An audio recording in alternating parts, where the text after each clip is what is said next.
por que algumas pessoas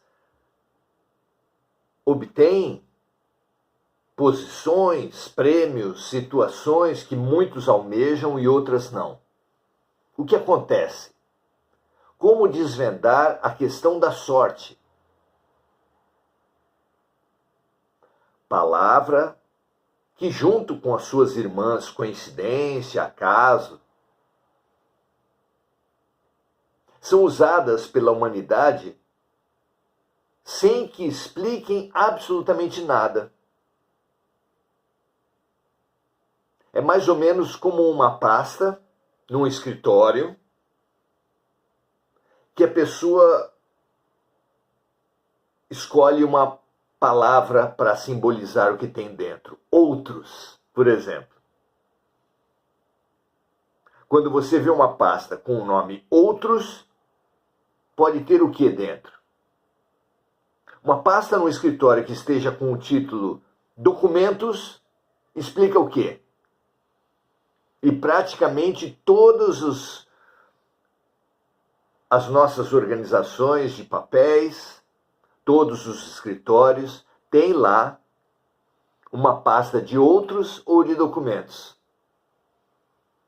Sorte, acaso, são dessas palavras que nós cunhamos para explicar as coisas, mas que de verdade não explicam nada. Coincidência, literalmente, são dois eventos que coincidem, que incidem ao mesmo tempo. Por quê? Que dica isso traz? Nenhuma. Aconteceram por acaso. Isso explica o quê? Nada. Uma pessoa tem sorte. O que isso quer dizer? Esse é o tema que nós vamos enfrentar hoje. Vamos lá? A pergunta 215 do livro O Consolador, Chico e Emmanuel. A pergunta 215 se dá nos seguintes termos.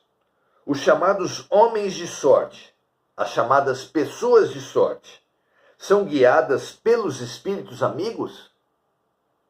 O que vocês acham? A resposta de Emmanuel vem assim. Aquilo que convencionastes apelidar sorte.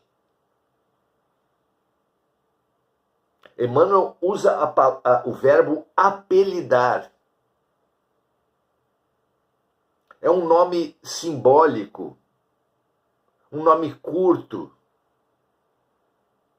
um rótulo que não rotula nada, uma explicação que não explica nada. Aquilo que convencionastes apelidar sorte representa uma situação natural no mapa de serviços do espírito encarnado, sem que haja necessidade de admitirdes a intervenção do plano invisível na execução das experiências pessoais. Nesse campo, lembramos de Jung, que nos propõe uma outra palavra para sorte, acaso, coincidência. Ele chama de sincronicidade. Palavra que estimula, que sugere explicações. Algo que seja sincrônico revela uma ligação entre a pessoa e o evento. Sincronicidade é quando um evento acontece em consonância, em harmonia, a convite de uma vibração da pessoa que nele, no evento, está envolvida. Então não é coincidência, não é por acaso. Não é por sorte. Existe uma ligação entre o estado de alma da pessoa e aquilo que lhe acontece.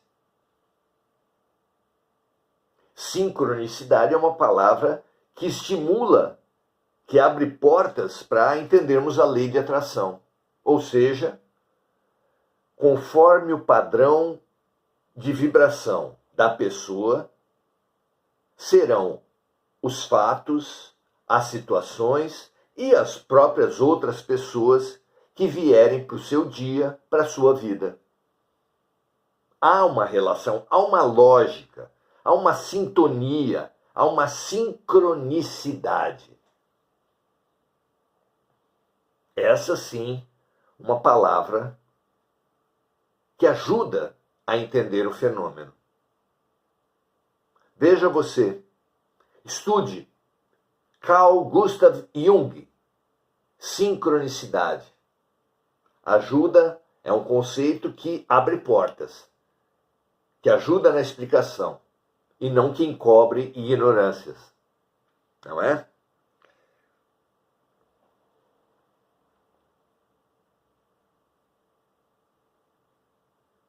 A sorte, diz Emmanuel, é também uma prova de responsabilidade no mecanismo da vida, exigindo muita compreensão da criatura que a recebe.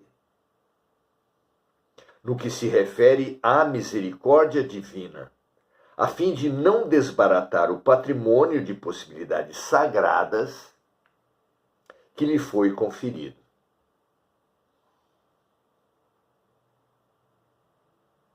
Então, podemos entender isso à luz da revelação espiritual. A revelação espiritual nos fala que boa parte dos fatos que nos acontecem, pelo menos os marcos principais de uma vida, compõem o que os espíritos chamam de planejamento reencarnatório. Antes de toda criatura humana encarnar, faz-se um planejamento reencarnatório que contém o local onde vai nascer, a família em que vai nascer, o tempo em que vai nascer, o corpo em que vai nascer e os principais fatos daquela vida.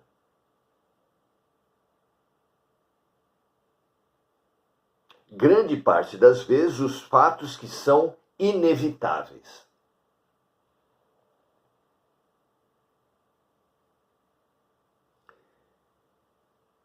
Esses fatos, conforme a visão das pessoas, podem ser vistos como sorte ou azar, como bens ou males.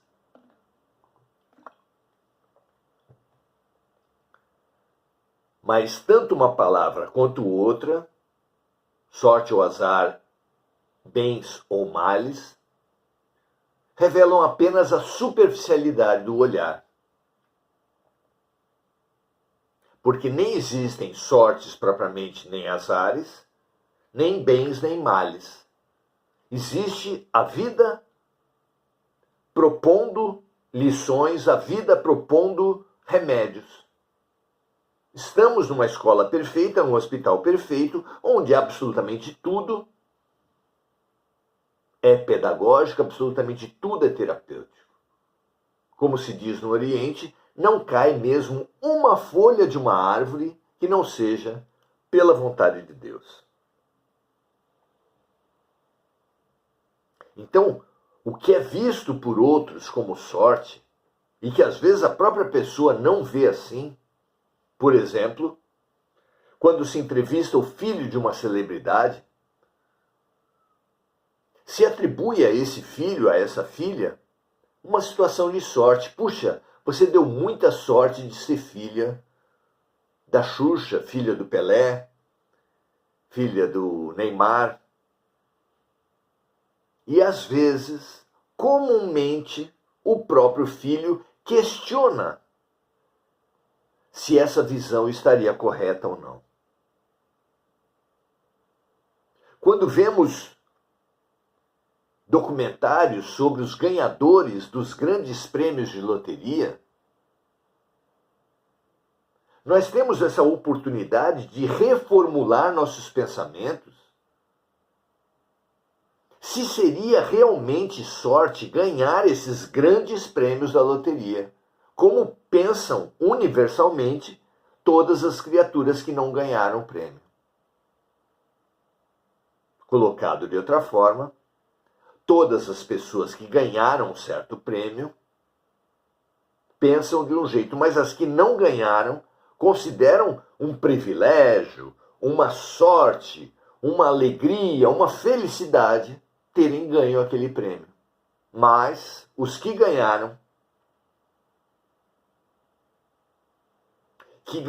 com o prêmio, se foi um prêmio muito vultuoso, se isso foi divulgado, uma preocupação enorme com segurança, uma prevenção enorme com todos aqueles que se aproximam, pensando que podem ser usurpadores, aproveitadores. As pessoas que passaram pelas sortes da vida, frequentemente não veem como sorte. Algumas vezes chegam a ver como uma maldição, uma tragédia, um mal. Então, em primeiro lugar, para analisarmos essa questão da sorte, precisamos entender a questão dos pontos de vista. Uma pessoa muito bonita carrega um peso por ser bonita. Já desde a infância, já desde a adolescência, pode, por exemplo, ser objeto de aproveitadores, de abusadores, atraídos pela sua beleza. Muitas pessoas bonitas não recebem crédito em entrevista de emprego para alguns cargos mais decisivos, mais intelectuais. Apesar de receberem privilégios, receberem prioridade em alguns outros cargos mais superficiais. Tudo tem dois lados. O que vemos como sorte nem sempre é visto da mesma forma por aquele que passa. Então, a questão do ponto de vista, fundamental, porque a empatia, a compaixão, o deslocar-se do eu para o outro é sempre tão rico, precisa ser observada também na questão da sorte. Segundo, Emmanuel nos chama aqui a questão da responsabilidade. Diz Jesus que mais será cobrado daquele que mais recebeu. Aqueles que foram bafejados por uma família com muito dinheiro, por uma infância com muitas oportunidades, muitos cursos, com um sobrenome que lhe abriu portas, pode ter certeza, minha amiga, meu amigo, também será mais cobrado, também será mais responsabilizado, também precisará dar mais respostas para a vida nos aspectos que ele mais recebeu. Mais será cobrado de quem mais recebeu. Só isso já questiona todas essas situações de sorte, entre aspas, que são descritas na vida, não é verdade? Uma pessoa como Chico Xavier, que teve a sorte de nascer, sorte entre aspas, de nascer com dons mediúnicos, com a visão espiritual aberta, foi muito mal compreendida essa pessoa, Chico Xavier, em sua comunidade, no catolicismo no qual ele participava como coroinha, na sua família, por sua madrasta muito especialmente. Ah, mas ter poderes, ter possibilidades afloradas não é bom? Se você conhece algum dado, alguma vivência de uma criança superdotada, vai entender muito bem do que eu estou falando. Ser superdotado frequentemente é um peso. Acho que é o filme chamado Uma Mente Brilhante fala de um faxineiro de uma escola, de uma faculdade, que era superdotado. E ali fica muito claro o peso de ser superdotado. Nós falamos do peso de ser muito bonito, de ter muita inteligência agora, e falamos no geral, como Emmanuel sugere aqui, da responsabilidade pelo bom uso que todos devemos ter frente às nossas possibilidades. Aliás, Jesus, na parábola dos talentos, chamou aqueles que enterram seus talentos de maus e inúteis. São palavras duras escolhidas pelo Mestre. Na parábola, o servo que enterrou seus talentos é chamado de servo mau e inútil. É a responsabilidade trazida aqui por Emmanuel. Se a vida lhe traz uma oportunidade qualquer, é para você bem utilizá-la. Até das suas sombras, até das suas situações tristes, podem e devem ser vistas como talentos. Tanto é que um alcoólico em abstinência, um alcoólico que teve êxito no seu tratamento, pode ser um grande terapeuta, um grande instrutor, um grande coordenador de grupo de AA para outras pessoas que estejam mais iniciantes no seu processo terapêutico. Não é assim? Então o que acontece de ruim, entre aspas, em nossas vidas, se bem enfrentado, torna-se uma capacidade fabulosa. Será melhor amigo, melhor professora, melhor psicóloga a pessoa que viveu e compreendeu, ressignificou e venceu seus traumas. Então a sorte é também uma prova de responsabilidade no mecanismo da vida, exigindo muita compreensão da criatura que a recebe, no que se refere à misericórdia divina. O que Deus estava querendo de mim quando me deu essa ou aquela possibilidade. A fim de não desbaratar, não desperdiçar, não desviar o patrimônio de possibilidades sagradas que lhe foi conferido.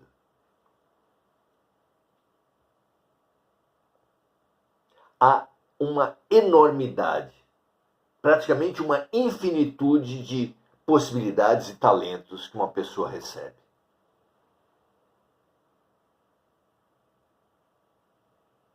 Dos mais físicos, como força, saúde, beleza,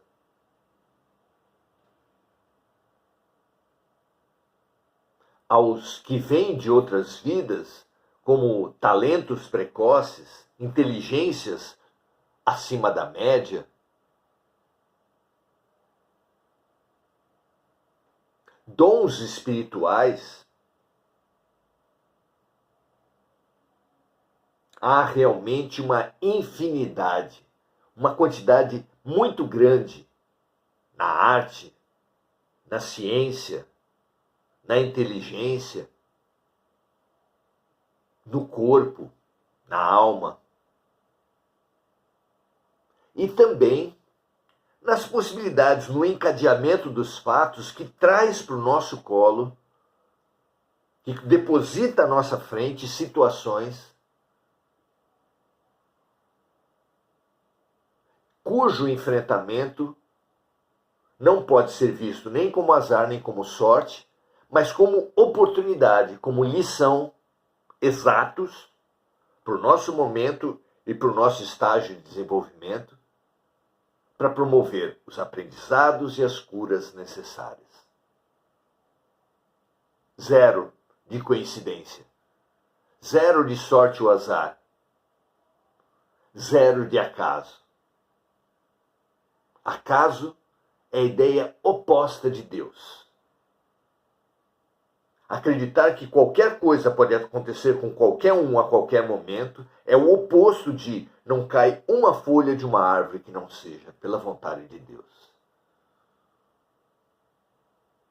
Retire essas ideias do seu vocabulário e da sua mente. Principalmente você que diz acreditar em Deus.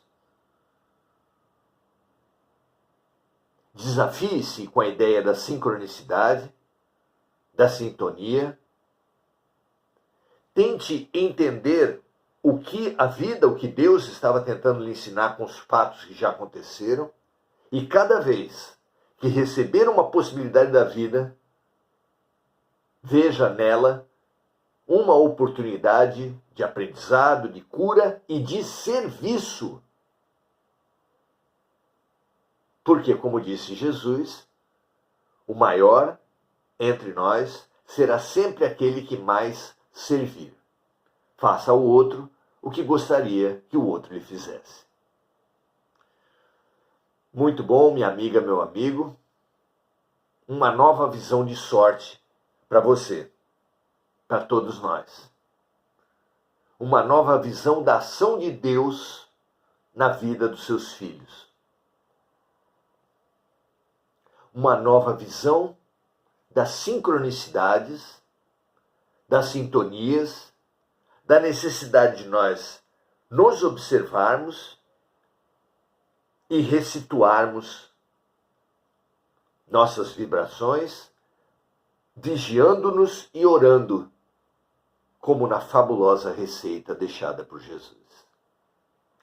Muito bem, vamos agora saudar os amigos de Ana Costa, dando o seu boa noite, Mônica Silva, vibrando por encarnados e desencarnados das suas relações, em nome dos quais queremos estender esse transbordamento, essa vibração, para todos os que estão nos corações e nas mentes de todos os envolvidos, os que assistem esse vídeo ao vivo e em gravação, para que essa energia de luz aqui gerada possa atingir seres, longitudes, tempos, os mais diferentes, em prestação de serviço. Mônica dando graças a Deus, Tânia Dutra dando seu boa noite, Mônica Silva também dando seu boa noite. Estimulamos todos os amigos e amigas a compartilharem, a espalharem, dando cumprimento ao pedido de Jesus, que disse: brilhe a vossa luz. Que a nossa luz seja, na medida das nossas possibilidades, um farol de boa orientação para todos aqueles que convivem conosco. Paz e bem, graças a Deus. Amanhã, domingo, às 17h30, convidamos todos ao curso Jesus e a Criança. Uma fabulosa orientação, um fabuloso convite para nós, acolhendo os nossos traumas, as nossas mágoas e ressignificando-as, possamos ser livres para voar até o Mestre. Paz e bem, graças a Deus, e até a próxima.